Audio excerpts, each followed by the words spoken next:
বাবা, আমি আমি তোমার কাছে বড় বৌমার হয়ে ক্ষমা চাইছি। ছি মা, আপনি এটা কি বলছেন?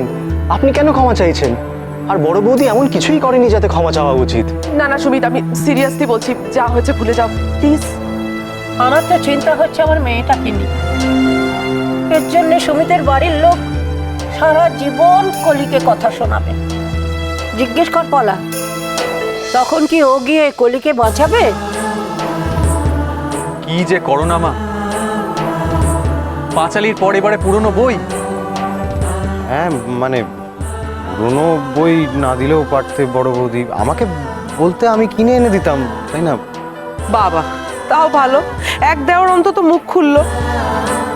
আর একজন তো এখানেও দিদি ভাইয়ের কোনো ভুল খুঁজে পাচ্ছে না নিশ্চয়ই। কিরে টুবাই, তুই এই বেলা চুপ কেন? দেখো মা, বৌঠানের বিবেচনা নিয়ে আমি কোনো রকম প্রশ্ন তুলতে পারবো না। বৌঠান যদি কিছু করে থাকে তাহলে আমার বিশ্বাস ভেবে চিন্তেই করেছে। আচ্ছা বড় বৌদি, কি ভেবে চিন্তে এই ঘটনাটা ঘটিয়েছো সেটা কি আমরা জানতে পারি? যখন সোনার গয়না বংশ পরম্পরায় উপহার হিসেবে দেওয়া হয় তখন তো কারোর সম্মানে লাগে না।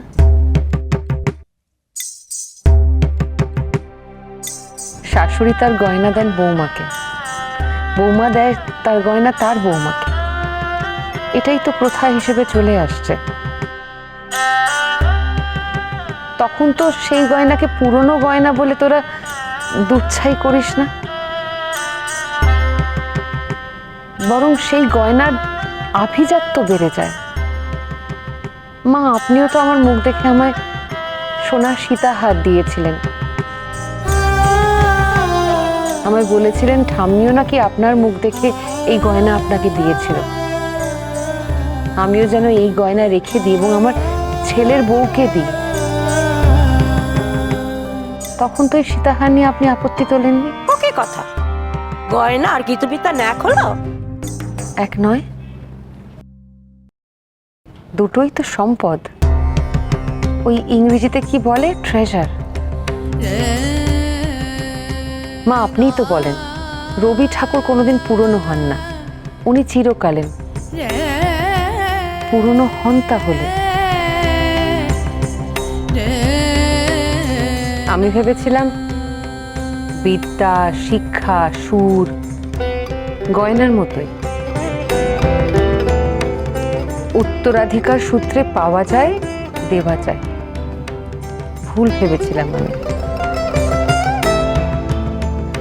মা, ক্ষমা করে দেবেন আমায়। কলি, ক্ষমা করে দিস প্লিজ। সুমিত, আমি তোমার বাড়ির সকলের কাছে হাত জোর করে ক্ষমা চেয়ে নেব গো। তুমিও আমায় ক্ষমা করে দিও ভাই। এরকম করে বলো না বড় বৌদি, তুমি তোমার নিজের গীতবিতান আমাদের দিয়েছো। আর এর মধ্যে যে পার্সোনাল টাচ আছে সেটা কিন্তু নতুন কোনো বই দিলে থাকতো না। বড় বৌদি, আমি কিচ্ছু মনে করিনি। ইনফ্যাক্ট তুমি যে এটার যোগ্য আমাদের মনে করেছো, এটাই আমাদের জন্য অনেক।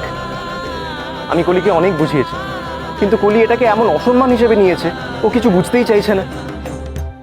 না না, যাকে দিলাম তারই যদি সম্মানে লাগে তাহলে তাকে দিয়ে কি লাভ বলো সুমিত? ভাই, তুমি একটা কাজ করো, ওই বইটা আমায় ফিরিয়ে দিও। আসলে কি জানো তো, আমি এই বইয়ের উত্তরাধিকারী ঠিক করে চিনতে পারিনি। যখন সঠিক উত্তরাধিকারী পাবো এই বই, তখন আমি তাকে দেব। ওটা তোমাকে বলতে হবে না বড় বৌদি, তোমাকে ফেরত দেব বলে আমি সঙ্গে করে নিয়ে এসেছি। এনো।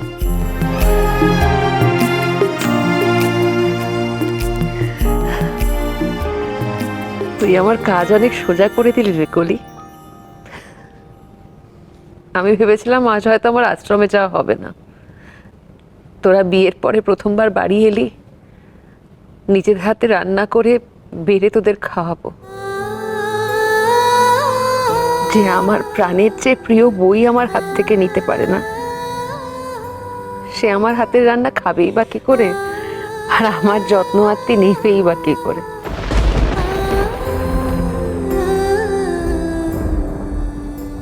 ভালোই হলো বুঝলি। তোরা বরং আনন্দ কর, আমিও বেরিয়ে পড়ি, দেরি হয়ে যাচ্ছে, রেডি হতে হবে আমায়। বেরোবো মানে? কি বলছো বড় বৌমা? দাঁড়াও।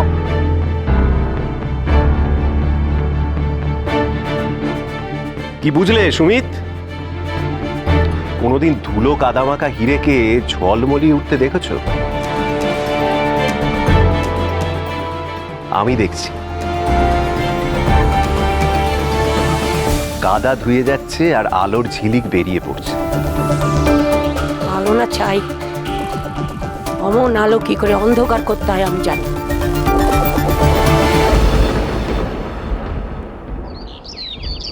মামি, ও মামি, মামি গো, কোথায়?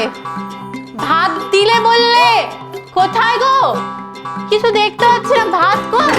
আই ভেঙ্গে আবার শুরু হয়ে গেছে তো নতুন ঢং।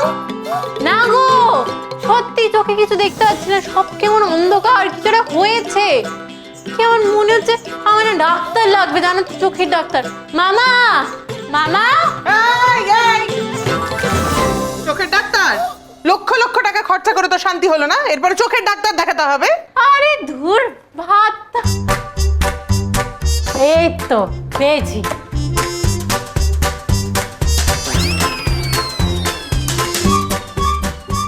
তুমি কেমন মামি গো? দেখছো একটা মিষ্টি মতো মেয়ে চোখে দেখতে পাচ্ছে না, খেতে পাচ্ছে না, কোথা থেকে? আমি তো তোমাকেও দেখতে পাচ্ছি না মামি গো। মামি, তুমি কোথায় গো? নতুন নাটক শুরু হয়ে গেছে ডিঙ্গির, তাড়াতাড়ি এসো গো। ওরে বাবারে, কোথায় লোকটাই? তুমি কই? আরে কি কি হয়েছে? কি এত চেঁচামেচি কিসে? এ দেখো, পড়বি নাকি চোখে কিছুই দেখতে পাচ্ছে না। গেল গেল গেল, ওর চোখ দুটো নাকি গেছে। এবারে নাও টাকা শ্রাদ্ধ করো, একেবারে ডাক্তারের পিছনে টাকা শ্রাদ্ধ, চোখের ডাক্তার। আমি আর পাচ্ছি না। মামা কই তুমি? এসেছো? তুই কিছু চোখে দেখতে পাচ্ছিস না রে দিঙ্গি?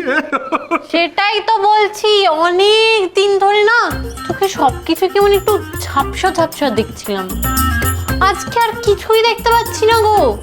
এরকম অবস্থা আমি কি করে কলেজের ব্ল্যাকবোর্ডের দিকে তাকাবো বলো তো? কিছুই তো দেখতে পাবো না। সত্যি তো বড় দুশ্চিন্তার ব্যাপার। প্রফেসরদের দেখতে পাবি না, ক্লাসমেটদের দেখতে পাবি না, বই খাতা কিচ্ছুটি না। তাহলে বরঞ্চ আজ থাক বরফি, প্রথম দিন কলেজটা বাং করে একেবারে ডাক্তার দেখিয়ে চশমা বানিয়ে 10 দিন বাদে না হয় যা। গ্রেট মামা, শ্রী তো গ্রেট হো। হ্যাঁ, কোথায় তুমি? হ্যাঁ, তুমি একমাত্র আমার মনের কষ্টটা বোঝো গো। আমার মনের কথা শুধু তুমি বুঝতে পারো। শোনো মামি, এই 10 দিন ধরে আমি প্ল্যান করব এমন কিছু দুষ্টুমি করার যাতে কলেজ আমাকে খিঁদিয়ে দেয়, বুঝলে তো? তোমার 10 দিনের টিফিনের টাকাও বাঁচিয়ে দিলাম। তবে আজ তোর প্রথম দিন কলেজ বলে আমি কিন্তু ছুটিটা নিয়েই ফেলেছিলাম। তাহলে বরং আমি একবার ঘুরে আসি তোর কলেজ থেকে, কি? কেন? আমি যাব না, তুমি কেন যাবে? সে কি, ডুবুরি ম্যাডামকে কি বলতে হবে না তোর? তুই নাকি ওনার বডিগার্ড হবি, কলেজে কেউ ওনাকে জ্বালালে তুই বাঁচাবি। তা ওনারও তো জানা দরকার। তুই ওনাকে হেল্প করা তো দূরে থাক, আজ কলেজে যাচ্ছিস না? আবার তাহলে কবে দেখা হচ্ছে? কলেজে? তাই তো মনে হচ্ছে। শুনুন, আপনাকে যদি ক্লাসে কেউ ডিস্টার্ব করে সোজা এসে আমাকে বলবেন, আমি উত্তম মধ্যম দেবো একেবারে। আচ্ছা বাবা, তোকেই না হয় ডাকবে। আমি কলেজে যাব মামা।